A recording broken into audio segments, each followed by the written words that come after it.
Commençons à nous intéresser à nos interventions fondamentales. Débutons avec l'éducation.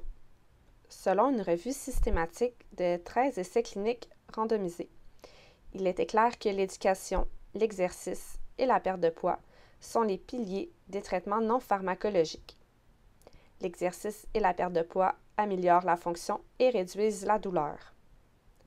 L'éducation potentialise l'observance des programmes d'exercice et de perte de poids, améliorant ainsi les bénéfices à long terme. Des études de rentabilité ont révélé une réduction des visites médicales et des coûts de soins de santé après 12 mois grâce au programme d'autogestion. Voici une étude intéressante réalisée par l'AS en 2018. Cette étude était au sujet de la rétention des patients sur l'éducation au sujet de la santé.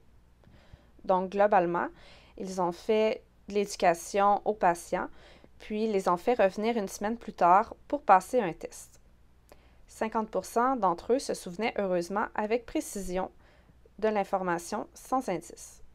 36% d'entre eux ont réussi à se souvenir de l'éducation, mais en ayant besoin d'indices.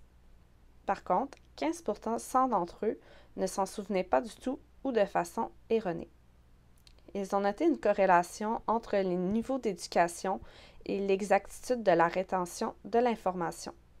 Donc, encore une fois, il est très important de bien connaître la personne qui est devant vous, savoir d'où elle vient et quel est son niveau d'éducation, afin de pouvoir utiliser un langage approprié pour favoriser sa compréhension. Vous pouvez également voir à droite qu'il y a tout de même 9 adultes sur 10 qui ont de la difficulté à comprendre et utiliser l'information en santé, surtout quand l'information donnée est non familière, complexe et utilise du jargon médical.